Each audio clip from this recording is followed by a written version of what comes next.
What's up, everybody? Welcome to State of the Nation, the Athletics Raiders podcast. I'm Jimmy Durkin, joined by Vic Tafur in Alameda, and we're hanging out with P.J. Hall inside the Raiders weight room. Feels weird, Vic, to be in here. It used to be like such sacred ground, but P.J., I know you've probably spent a lot of time in here and getting a lot of good work inside this weight room. Yeah, I definitely have. It's a nice weight room, way better than one I had in college, so I'm loving it in here. What's been the biggest adjustment for you in the NFL? What's been the biggest thing you have to kind of get used to and learn? Really, just making sure I play with technique every single play. In college, I got to get away with, just using my athleticism and strength to beat other guys. But here, everybody's bigger, faster, stronger. So I have to make sure I use good technique, good pad level every time to make sure I'm successful out there. Talk about Sam Houston State, a school probably not a lot of people are familiar with, a small school. What was the program like, and just what was your experience like there? The program was awesome up there. We were pretty much in the playoffs every year. Went to the semifinals 3 years, quarterfinals 1 year. So we had a pretty good program, successful. Won 2 conference championships there, but we're not used to playing like those big schools that you hear of, like the SEC or ACC schools. So we played a lot of smaller schools. So it's not much respect of the level we played, but it was great to play for me. I felt like it was the best spot for me when I first started off, and it helped me lead to a great opening coming into the draft.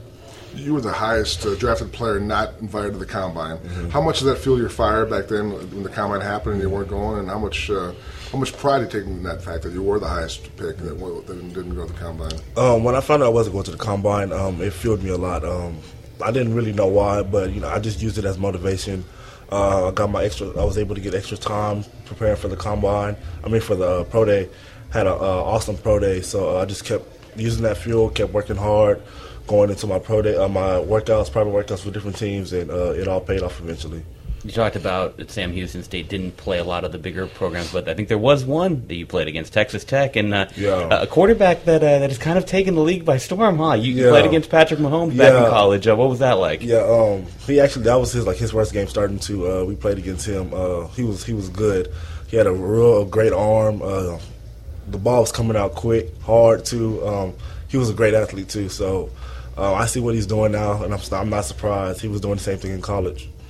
So in college, you moved to D tackle. You were a D end at first, is that right? Yes. Was that a tough move for you? Something you embraced right away, or not really? It's taking some time to get adjusted because that's all I had played was D end my whole life. So moving inside was a little adjustment, but I felt like I did well just playing my first year over there at Sam Houston. What was the key? Just like your strength, kind of getting a low center of gravity?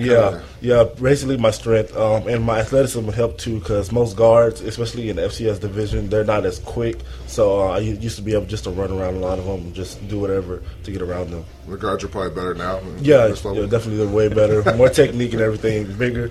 So you get here in the NFL, and obviously injury, you have to miss a couple of games. You get back, get your feet wet a little bit last week.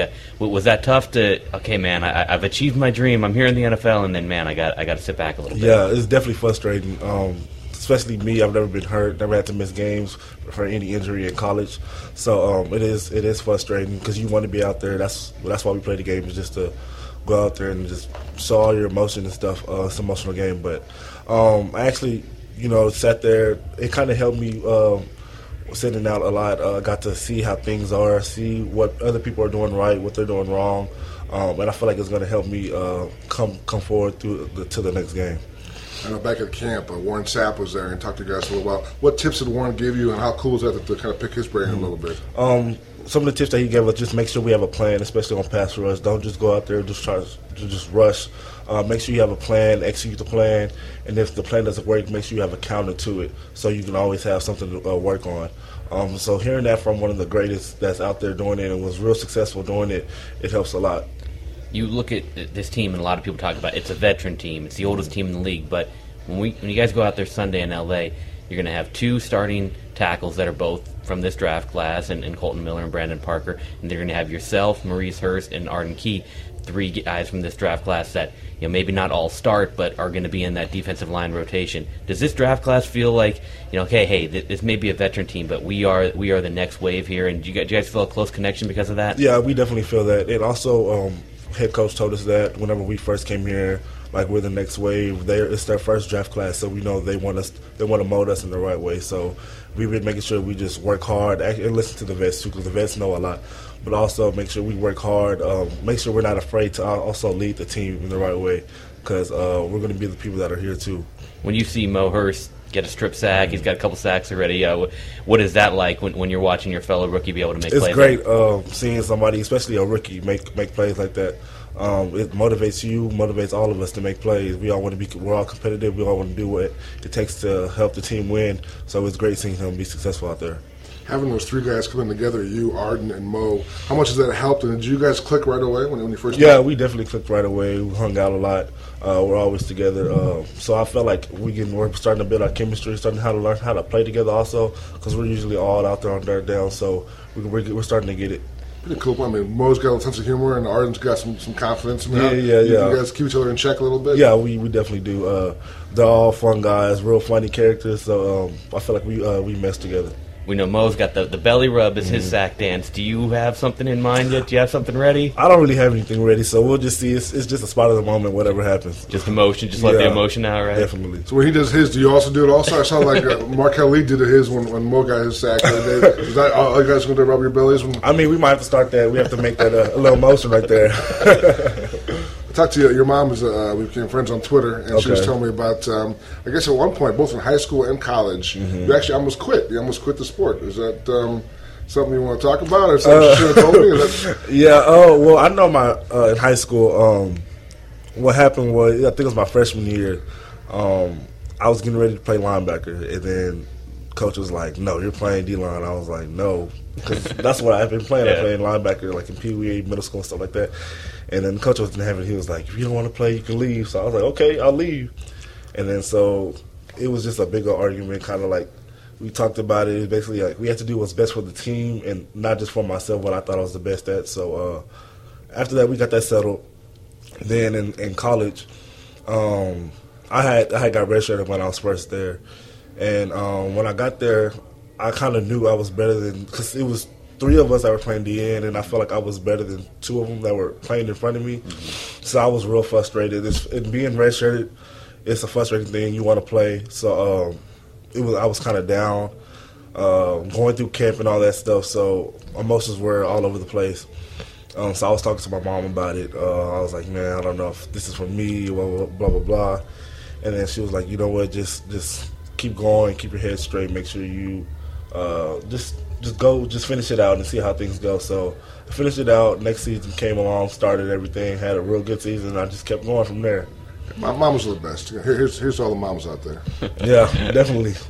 At what point do you think in your college career did you know, okay, I can do this, I can get to the NFL? I feel like it was like my junior year. That's when I kind of really turned it up there.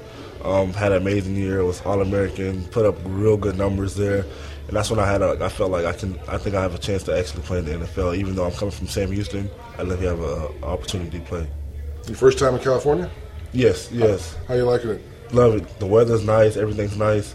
I'm enjoying it. Got any good favorite spots you go to? You and the guys, or any favorite restaurants here? Yeah, it's actually a place here in Alameda called Monkey King. Food is really good. Ah, cool. Yeah. I saw a place. We got to check it out. Right. Looking ahead to this Sunday, going down to face the Chargers. For you, that kind of intimate stadium, that's probably a little bit what you're used to, kind of from your level. You kind of excited about it. It's going to be a weird environment because it's going to be an NFL game in this small stadium on the road where it's probably going to be 60-65% Raider fans. Are you kind of looking forward to that? Yeah, I'm definitely looking forward to that. I don't think too much or get distracted by like the fans and like the big stadiums and stuff like that because I'm not used to it. So all the big stadiums and stuff, it is nice to have whenever we do have it, but I'm just ready to go out there and play. It's been 2 weeks since I actually 3 weeks since I actually played a lot in the game, so I'm just ready to go back out there and compete with my teammates. Do fans recognize you? Have the Raider Nation kind of hitting you up on the streets a little bit? Yeah, I was actually surprised. They see me in grocery stores, wherever. They're like, "Hey, PJ." I'm like, "Oh, I'm not really used to it coming from Sam Houston, but yeah, it's nice to. They're thorough. They'll do the research. Yeah, they definitely do. Yeah, they definitely do. Need some questions? Or we're going to do from Twitter? Yeah. Do you have any? Here we go. This is from Black Pamba on Twitter. Asks, how has powerlifting helped his game and translated to this level? I definitely think it's helped me a lot. I started powerlifting in high school as a sophomore. Helped me get real strong. It helped me in college and here. I feel like I'm stronger than a lot of people, so it helps me, especially on the run.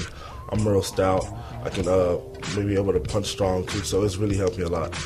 All right, B.J., hey, man, we really appreciate your time, and looking forward to seeing you out there on Sunday. All right, thank you for having me. All right, I appreciate it. All right, we're back now. Good conversation there with P.J. Hall. I think it's going to be important to get him going and get him more involved. He played 19 snaps on Sunday against the Browns. Would expect, second game back from the injury for him to get a little bit more involved, and they need to see guys get more interior push there up front. Yeah, he showed some nice flashes in the preseason. I think they're excited about him at the rotation. I think he has that low center of gravity. Definitely very strong, as we all know by his famous bench press Twitter videos.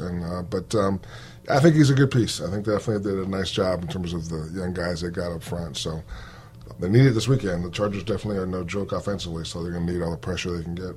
I mean, and you look at this game. I mean, a Chargers team led by Phillip Rivers and two running backs that are going to give them problems. I mean, Melvin Gordon and Austin Eckler. I mean, they've got guys that.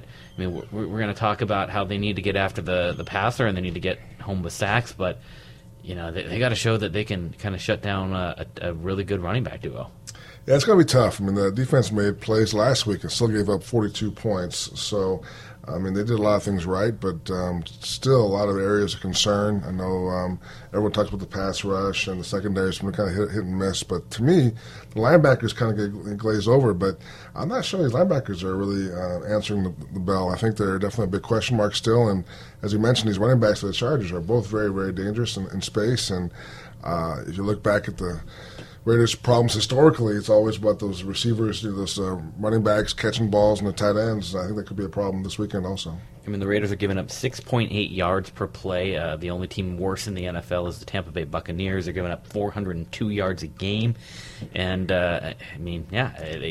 you look at that linebacker crew this week, in the game against the Browns, you saw a lot of Markel Lee, a lot less, I think, Derrick Johnson, about 22 snaps, maybe a quarter of the snaps. And Markel broke up 2 passes, which is, for him, pretty surprising. I think that it shows you he's made a lot of improvements this year, and I think that Derrick Johnson's kind of on the short end of the stick right now. You look at that group, and I think they got a lot of guys that are pieces, right? Right. Do they have what they need, and they've needed this for years. They need somebody that can be a 3-down, shut-down guy. I mean, they need somebody that is so good that he elevates the rest of that group. They need playmakers, yeah. They need a playmaker. They just don't need guys, and I think I'm not sure they have any at this point. Yeah, we're not seeing, from linebackers, we're not seeing that from the secondary. We saw, Gary Conley obviously had the pick 6 on Sunday, and Len later got benched because, and that was a pick 6. I mean, you give him credit for it, but obviously it was the kind of ball that tipped right into his hands. But so you're not giving credit for it? You give him credit for it. I don't see that. What sounds like you're saying that was the kind of lucky bounce he kind of landed in his hands. I mean, he made the play. Look at the play last year. If that happens, nobody's catching that ball, even if it's right in their lap. That's valid. But obviously a storyline as you go into this game, and we talk about lack of playmaking from the defense, lack of playmaking from the secondary, is the Chargers' first-round pick, Derwin James, the safety who's off to a really good start to the season. He's getting sacks, he's making plays, forcing turnovers. And then you get John Gruden going on a conference call with LA media and saying, I wanted Derwin James, but we took a safety last year in the second round. We took a safety the year before in the first round, and Vic, I just don't think he can help himself. I think he says things. I don't know if he's thinking it through at the time. I think that one quote yesterday about I want Derwin James, to me, it's the next line. He says everyone wanted Derwin James. Yeah. I think that's what he really meant. I think because you look back at this draft, even before it happened and during it happened, we always wrote that they're going to get a left tackle. That was a need they definitely had identified. They were targeting McGlinchey. If not him, then Colton Miller, who they got. So at no point were they going to draft Derwin James. I know what this may sound like Gruden's kind of throwing Reggie under the bus. Like I wanted him, but I wasn't able to get him. But we all know John's calling the shots. John's getting who he wants. So I just think it's another example of Gruden saying something which I think sounds one way, and people are like, why is he saying that? But I don't think he really meant it the way it came out. I know, like, there's so many examples this year with the Khalil Mack thing. Hey, we stunk last year with Khalil Mack. People were like, oh, he's... But no, in that case, I really think he was saying, I got enough guys to worry about here. Yeah. Forget about Khalil Mack. Our defense was not good, and I just think he, if it's a broadcaster in him, but I just think he gets in his own way sometimes. I think the thing is, most coaches when they go up there, they get the heavy coaching from the PR, and John, if anybody's trying to coach him what to say, he's ignoring them. Yeah. He doesn't worry about his words too much. He just kind of goes up there, and he knows he's talking to LA reporters, and he knows that Derwin James is having a great year. And he says, I wanted him, I love him. But I think if you were to go back to what he truly felt back at the time of the draft, and I think we have a pretty good sense of how he truly felt, that he was not. I mean, he likes Derwin James as a player. I think he thinks he's. I don't think he maybe he didn't expect him to get off this great of a start. I think he liked Derwin James as a player, but he wasn't as gushy as he is right now. But obviously, he's now seen 4 games of Derwin James and seen him playing really well. But at the end of the day, I'm not considering. I don't think he made the wrong call. I think they have Colton Miller, and I think Colton Miller still needs some work. We know he needs to get stronger. You see even if he's not giving up sacks, pass rushers, and I mean, he kind of gets Von Miller, Myles Garrett. I mean, the guys he's had to go up against in the first 4 games, some really good guys. You do see the strength issues as being a problem because he does get pushed back into the quarterback. But, I mean, for 4 games in, a pick that was not super popular, he looks pretty good. And he's a left tackle that's going to be their left tackle at least the next 5 years, if not longer, and that's a hell of a lot more valuable than safety. Yeah, he recovers well. He's very athletic, has great feet, and even if you watch some of the Marshawn Lynch runs the last few weeks, you'll see Colton getting out there and kind of making some big blocks down the field. He's definitely got some speed to him for a big guy. So I think it was a good pick. At the time, I kind of questioned it. I didn't like the whole left tackler bust in a way approach to the draft, but in a way it makes sense. Teams don't ever say we drafted for need, but a lot of them do. Yeah. And I think in this case the Raiders definitely did.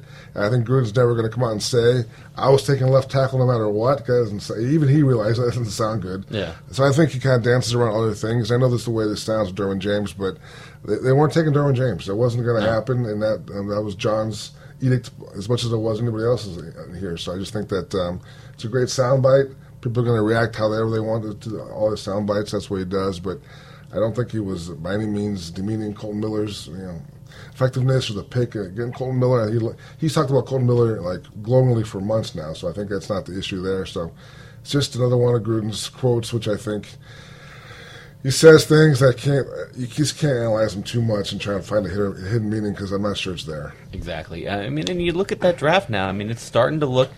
I know you were, as much as you questioned the Colton Miller pick, you were even probably maybe more concerned about the Brandon Parker pick. Like, here's a 3rd rounder. What's going to become of him? I mean, you said several times if he's not starting this year, that's a bad pick. And now he's starting. He's starting. I mean, it took an injury to Donald Penn, but And Donald's probably listening to this, but I'm not sure this probably would happen at some point, even if Donald Penn wasn't hurt. It's a convenient way for them to get him in the lineup. Yeah, at some point Parker was going to start at this point. And I just think that Donald had struggled, even despite the injuries. He wasn't playing very well. He had a hard adjustment to the right side. And I saw someone said that maybe the groin injury is tied to switching sides and not being ready in terms of how your body adjusts. That's possible. But I just think that at some point they got 2 tackles in the first 3 rounds. Clearly, that was where they're going to go as far as these guys are going to play soon because they're competing. They're not trying to contend. They're definitely going to have a longer view, and so you need these guys to play and learn and get better as fast as possible. I mean, in terms of drafting both those guys right now, you think about where they would be if they hadn't. Right. I mean, I think had Donald Penn come into the year as your left tackle, I think he would have been playing better than what he was on the right side.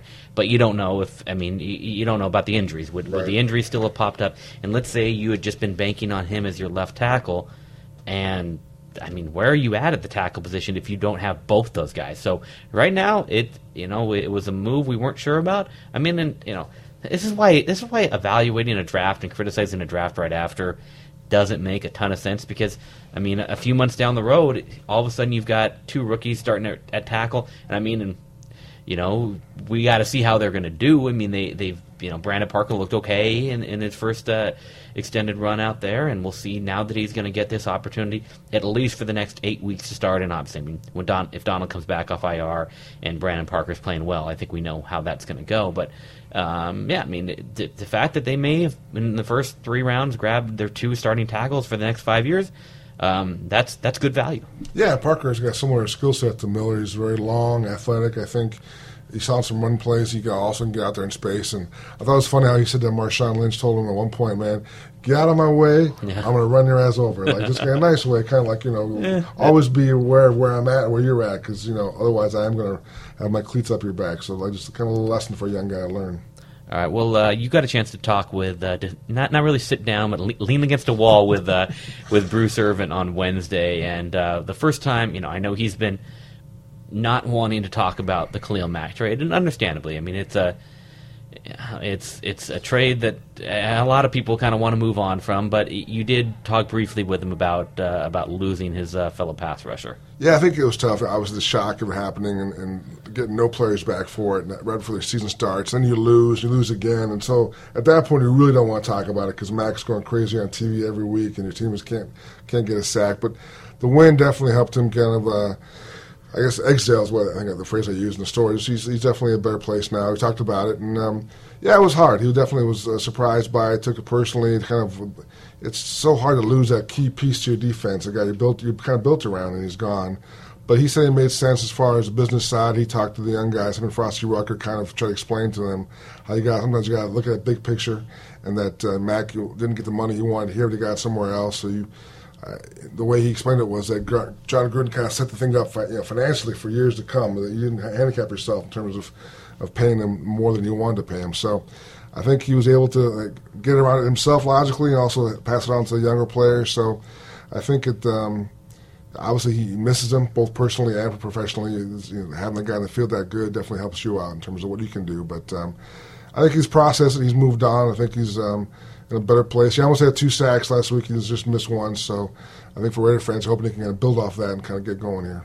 You talked to him about, there had been a concern about his lack of production for the first 3 games. Obviously, it was better against the Browns, getting a sack, getting another near sack. And you talked to him about it, and he's like, kind of shrugged it out. He's been kind of explained that he's been a slow starter. We definitely saw last year he finished with a flurry, and that kind of was tied into when Ken Norton Jr. was fired as defensive coordinator. But he did finish with a flurry. So, do you see a chance for Bruce Irvin to get rolling and maybe to have that still have that double-digit sack season that we know he wants so badly? I do. I think it's going to be. He obviously needs some help. I think he's not a guy who can be your number 1 pass rusher. I think you need to help. He gets help on the other side. So I'm not sure they have that, but.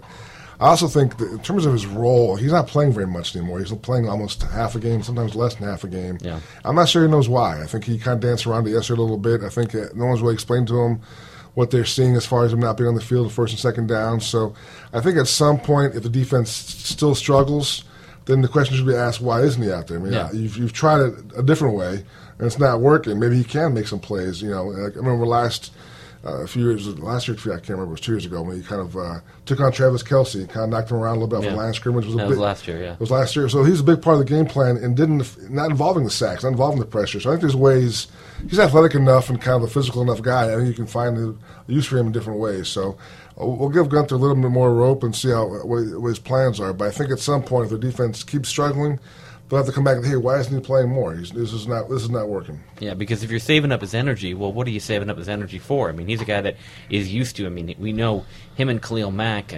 I remember the first time they went down to Mexico City, I think each guy maybe sat out like 1 or 2 plays in those conditions. And he's a guy that's used to being out there a lot. And, that certainly obviously cuts in your productivity when you're out there for half as many plays as you're expecting to, but if you're doing that to try to keep them fresh, but then they're still not getting the big plays late in the game from them, then hey, let's have them out there more. Yeah, he said he feels definitely a lot fresher, and he said funny thing was he said on Mondays now he feels great. Like it used to be like a really hard day, he was so sore. Now his body feels great on Mondays, but he wants to win. So I think he's a team guy. I think he'll definitely go along with this for a while, and if other guys are producing and when he's not playing and they're winning, I think everything's great. But I think at some point, if that's not going to happen, then he'll question it. I think we should also question why he's on the field a little more. Yep.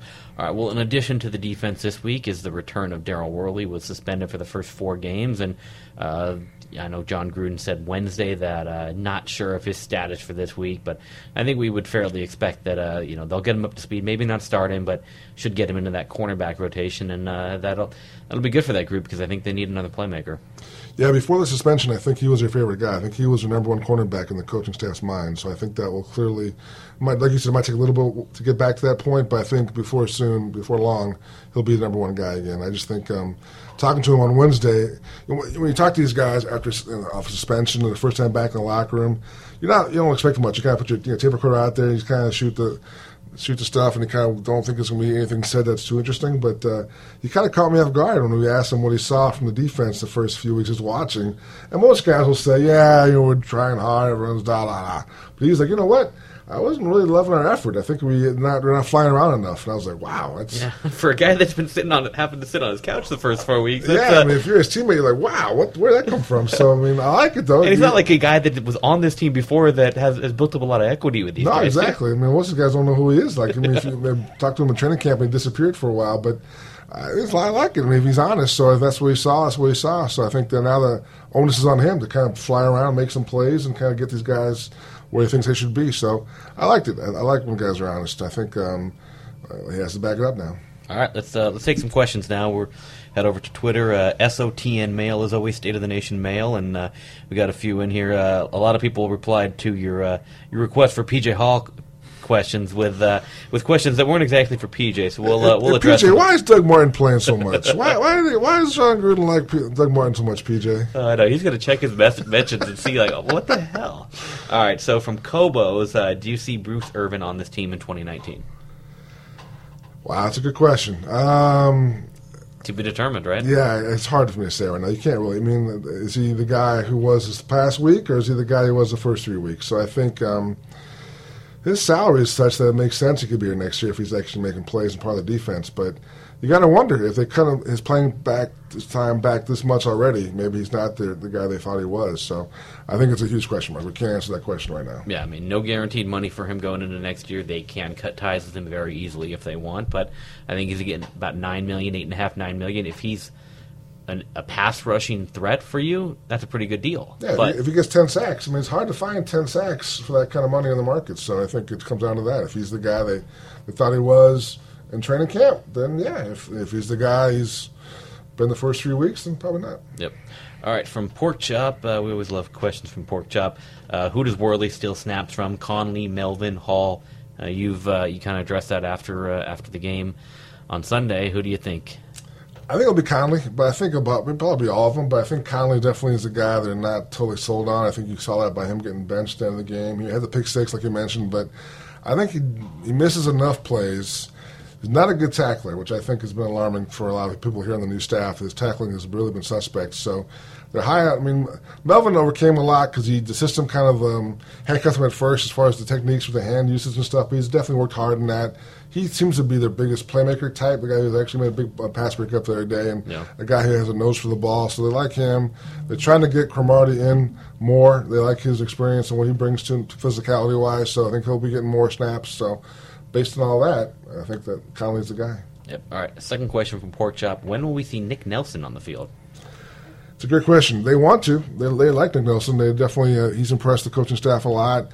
You hear good things about him all the time. But, again, they like the veteran guys they have. And all these guys have shown enough flashes and signs at different times where I'm not sure you can take any of these guys out of the big picture quite yet. So I think not soon. That's my answer. Kind of a red shirt year for Nick, you think? I mean, obviously can't have the injury that occurred in the offseason. Maybe just give him a full year to kind of get used to the whole NFL training program and all that. And, I mean, if he can learn under the vets for a year and be a guy for you next year. And one of the edicts that Gruden gave Leon Hall when he came here was like, one of your main jobs is Nick Nelson. Yep. He's your guy. Tell him everything you know. Kind of make sure he's on ones and twos every day in practice and kind of so.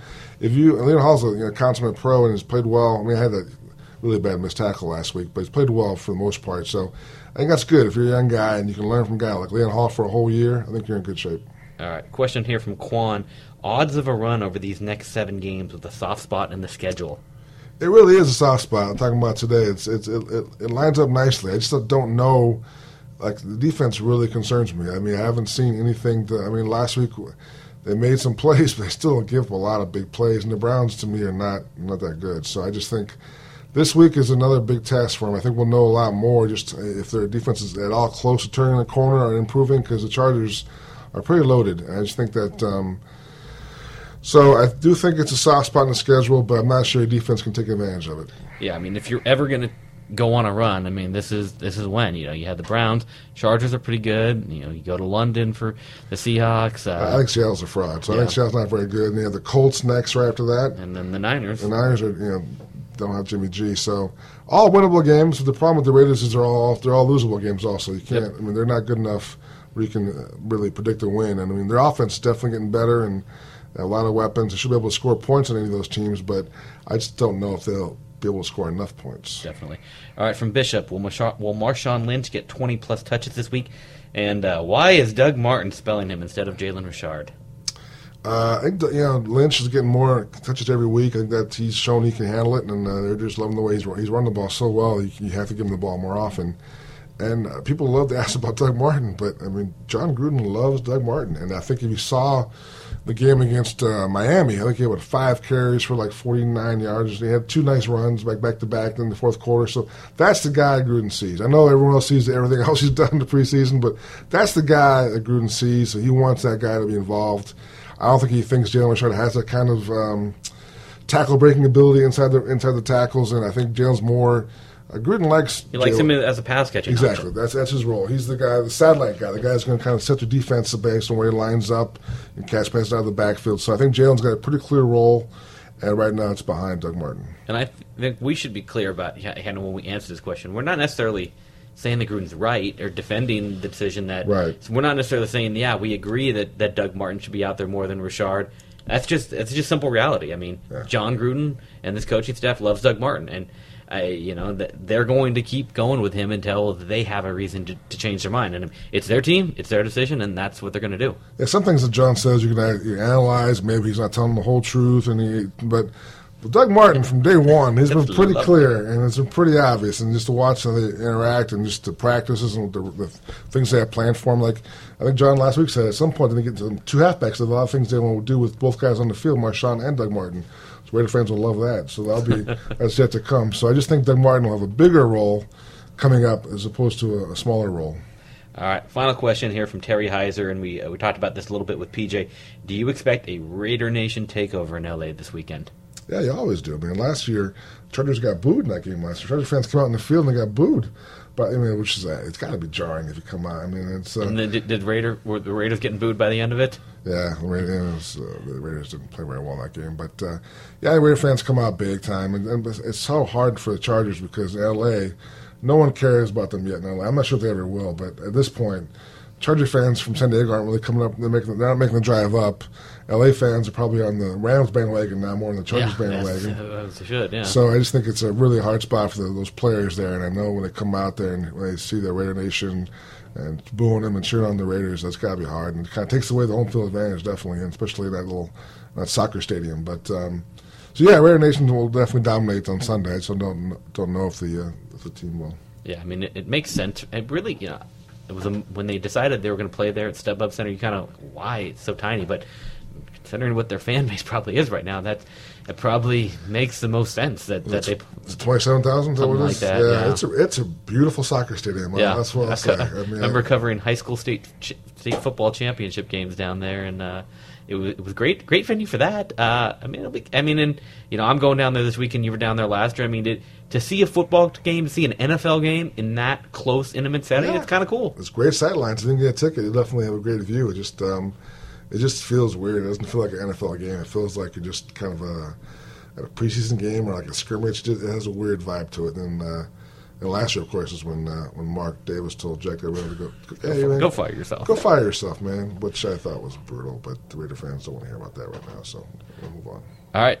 Make some picks. All right, picks. Let you go first this time. We get big scores or just picks. I forgot what we do. Well, I haven't come up with my score yet, so we haven't written them out yet. So all right, just picks then. What's the spread? The spread is the Chargers are favored by 5.5 points. Okay. They can open at 7. Like, people are betting on the Raiders. Okay. Which I do not agree with. I am going to go with the Chargers. I think their offense they have too many weapons, and I can't. I've been trying to think about those 2 running backs they have and how the Raiders are going to stop those guys. I have not come up with an answer to that question. So I think 2 big days by the running backs. I think the Raiders lose by about 14. I'm going to take a cover. I'm going to pick the Chargers to win, and I think I am going to come up with my score. I'm going to take 34-31. So a cover, but I think the Raiders' offense is pretty good. They are. They're second in the league in total offense. They can move the ball. I think they will move the ball. I think they're going to build off that performance. But again, I agree with you. I don't know that. I mean, this team gave up 42 points to the Cleveland Browns. I don't know how they stop the Chargers from scoring, 34, 30-plus points at least. So I think a high-scoring game, an entertaining game, a cover, but a Chargers win. Yeah, I know. I promised to ask Paul Gunther about Reggie Nelson again this week. I couldn't do it because we had the P.J. Hall podcast, but I do think that Reggie Nelson and Eric Harris and those safeties are going to have a lot of trouble on Sunday. So I definitely think I'll have a chance to ask Paul about Reggie Nelson and Eric Harris and Gilchrist next week. The thing is, I will say that Gunther was pretty much proven right in one regard when he says that Reggie Nelson isn't the only guy out there struggling.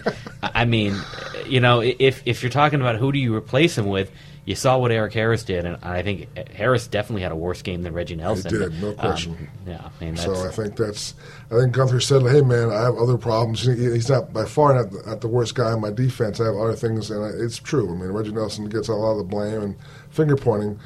But there are a lot of problems in this defense. I just think that when you see a guy always behind, the cornerbacks are behind the other receiver downfield, that's a really bad look. And this week that could be a deadly look for them. So, well, no more talk about an Earl Thomas trade, though. Not that was ever going to happen. Right, but that's people want to go. Why do people hold out? Why do you hold out? It's why you hold out. I wonder at some point, like when Rogers Cromartie came in here, there was some talk about maybe putting him at safety. But they like him at cornerback enough that's kind of been tabled. But now I'm wondering if they have Worley back. They have Worley back, and I'm thinking if Connolly actually gets bumped, maybe Connolly can move to the slot, and they can always put Leon Hall at safety. And they love Leon Hall, and Hall plays safety for the Giants. He's played everywhere. I just think he's a guy who's a pretty heady player. So I wonder if that would be something they might look at in the future, maybe put Leon Hall at safety and maybe trying that. Because I think they got to realize that there's an issue there, and they got to find a solution somewhere on this roster. And if not Rogers Cromartie, then maybe it's Leon Hall. Yeah, and hopefully Carl Joseph will get healthy soon enough, and they can use him a little bit there. Yeah, give him a shot. I mean, you tried, we said about the Bruce Irvin thing, you try it your way, but if it doesn't work, you got other guys on the roster you might want to take a second look at. So I think Carl Joseph may get another shot if those guys don't step it up. All right, that'll wrap up this week's show. You can check out all of our work over at The Athletic and subscribe to the podcast on Apple Podcasts and everywhere else. Give us a 5-star rating, give us a review, and we'll be hanging out in L.A. this weekend and looking forward to seeing how the Raiders do against the Chargers. And we'll come to you again Sunday night from the StubHub Center. Adios.